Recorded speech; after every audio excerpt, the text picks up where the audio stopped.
Yo, what up? This your boy DJ 250 in the building with Dre and my man Di, and you're now tuned in to Kings Building Kings Podcast 518. Alright, today's topic is, this is the first episode. It took us 2 years to get here, but we're now here. We had to wait for the budget. That was no budget. But anyway, today's topic is levels of loyalty. Now, when it comes to levels of loyalty, you have to figure what the level of loyalty is to the person that you're dealing with. So, Doc, start it off. What's your idea of a level of loyalty? In a relationship? Relationship, friendship, whatever. Well, okay, so for me, I come from a very loyal sign, being Scorpio. Okay. And Scorpios are the worst, but we listen. Ninja here. So loyalty is very important for me. It's paramount. And I think that loyalty to me naturally comes from a man or a woman that lives by a code.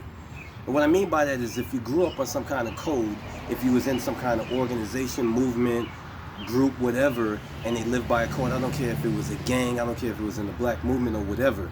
If you live by a code, then loyalty comes natural. If you don't live by a code, then you have to force it or do it not organically, and it's situational. So do you feel like, as far as like how old school dudes were, like even though, like you said, dudes were in the street, do you feel like it was just different? Because I saw a post that said something like, back in the days, dudes that used to hustle, they really put money back into the community. Even though they were doing the wrong thing, they still did trips, and now it just seems like it's all about you. You know what I'm saying? You and whatever female, whatever you got going, your chicks or whatever. So Dre, what's your level of loyalty? I think it's in my opinion, my experience, it's based off of. I'm gonna heat into this. Let me heat into this. I'm just messing with you. Well, I think it's experiences and trials and tribulations that build a structure, build a foundation, and understanding. Okay. So if something outside the norm tests what you have, there shouldn't be any reason to panic or to question anything, because as a team or in a relationship, you're reflecting. Okay. So back when I was out in the street doing my thing, I never heard of anyone saying anything about someone and this person ran back and said something. First and foremost, how are you comfortable with saying what you said about someone around me if I'm cool with this person? Oh, you saying so well, the thing about that, I would say, because sometimes in friendships, I'm friend with the male and the female. Mm-hmm. Not just two dudes having a problem, but sometimes like you might be close with the husband and the wife. So it's kind of hard because sometimes the wife might be venting to you, and then the husband might vent to you. So sometimes you have to kind of play that middleman, but you have the both relationships different. But I think what you're talking about. I'm giving an example based on the street, not a relationship. Oh, let me speak to that. I just had that kind of situation that happened to me recently, and based on my code, I had to go tell son, your significant other is trying to tell me something, and my loyalty is to you. Right. You know what I mean? Because that's how I was raised. It's like, what I ended up doing was, I ended up talking about my own personal situation to kind of algorithm myself out of it. You know what I'm saying? And after she got tired of hearing my business, she hung up. Okay. And then I called him up after I got myself together a couple of days and was like, listen, I got to tell you something. She said this and she said that. That's the code I grew up on. Mm-hmm. The code I grew up on, you wasn't even really that close to your man's girl. You just wasn't. Right. Absolutely. Not in all cases. I mean, everybody's situation is different. Well, the brother can relate. There are some teachings. If you go to a friend's house and his woman is there, we were told not to enter into that house. No doubt. Yeah. Oh, you mean if the man wasn't there? Absolutely. You don't know how many times I went to a brother from, I come, if y'all don't know, my name is Dawood Muhammad, I come from the nation. I came to another brother's house, and his lady was like, he's down at the corner store, what would you like to do? I said, I'm going to the corner store with the brother. That's what I'm going to do. Okay. You know what I'm saying? There's a code that you live by, and that code is loyalty. Now, we all here can say that we've broken the loyalty code once or twice in our life. So let's not act like we holy. Right. But even if you did, it bothered you. Right. You know what I'm saying? Like I said, me personally, like I feel like because I'm not a threat really.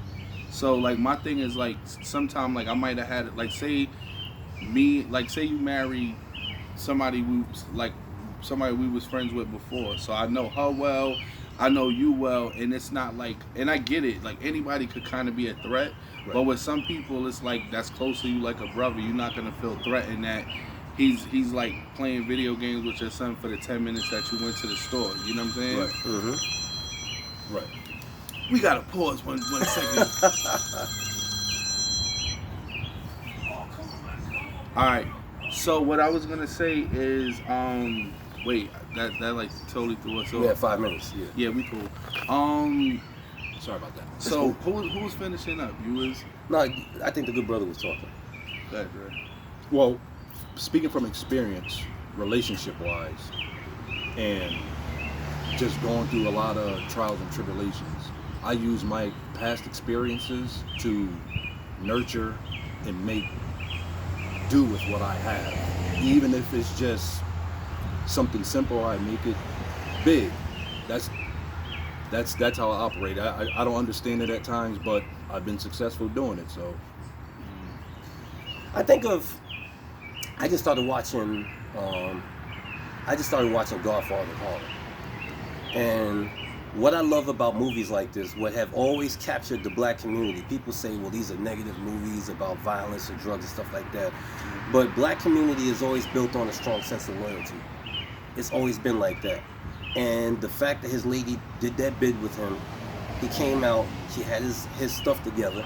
She represents him very well. When she went to go see the congressman, she represented his interests. You know what I'm saying? He represented hers. When the dude tried to come and bust shots at them when they was eating, he went after that dude and tried to take his head off. These movies that we watch, that we've always lionized in the black community, they center around loyalty, I believe. And I think that when people say that the younger generation doesn't have much loyalty, I think that's bullshit.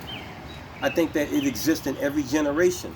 I think that we think it's cool to say they don't, but I know a lot of people from the younger generation, they loyal to me. right. You know what I'm saying? Right. The whole idea, you know what I'm saying, that the young generation, this, that, and the next thing, I don't jack, because again, I got 5 younger children. Yes. You know what I'm saying? So I watch them and I know what I put in them, what they learn from me, and what they carry out. I just think that loyalty has always been a strong foundation in the black community. We talk about it on social media as if it doesn't exist anymore, but I think that people trying to get a quick fix as far as sex or whatever violate their own loyalty to get with people who they see as unloyal. But once you realize you've been violated and you come back to what you really want, you go after somebody who lives by a code. I really feel like you come back and live by a code. And that's what me and my brothers was talking about this at an accountability group I go to once every 2 weeks. We were talking about the difference between the square and the circle. One of the brothers talked about this. I can't claim it, but I think it was powerful because we like to live in the circle in life, which is fluid and changeable. But once we feel like we're getting off of our core values, what do? We go back to the square. Back to square. Yeah. You know what I'm saying? And I think that a woman that has been dealing with dudes that live in a circle that fucks them over, what does she do? She goes back to the square. A dude that's been out there running the streets and, gets tired of that life, what does he do? He finds a woman that's a what? That's a square. And square is representative of a code. Absolutely. So even if they're not really super in love, they just kind of deal with the situation based on them being squares. I think that happens, bro. I do, but I don't know that. One thing I will say about modern days, in contrast to back in the day, I think that we are not mature enough to deal with a square-based relationship nowadays. You know what I'm saying? Social media is the circle basically like looks and money and the stuff you see on the outside. Is that what the circle is? No, I think you can have looks and money within the square, but I think the circle is more spontaneity. It's more, you know what I'm saying? Like back in the day, you know how it was. You used to hang out with the live nigga. The dude that could pop off at any minute and do some crazy shit, and it was like that was exciting. But the live nigga would get you locked up. He'll get 50 dudes running down on you and some crazy stuff. So after a while, spontaneity is like when you get older, your late 30s, early 40s, it's time to like give that up. So I think Basically, that's where we at. You should. Yeah. Some But don't. some are just so stuck in that time, and they allow the images shape their reality. Yeah. And due to that, they don't understand consequences and repercussions. Mm. So when that happens, okay, now what are you gonna do? It's time to be real now. Word up. Yeah. So what are you gonna do when you find yourself in a real situation? What are you gonna do? Yeah. That's the question. Now you have to dig deep, do some serious soul searching to figure out, okay, how did I get here? Okay, now I know how I got here. How do I get out of it? Mm. What do I do? Now, here's the loyalty. Are you gonna be loyal and cooperate, or loyal to yourself to hold this time down, or whatever may come your way? Because it's coming. That's a whole nother topic. You tuned in. Shout out to Ocasio Wilson for the circle and square analogy. Also, shout out to Walter Simpkins. Hit this time.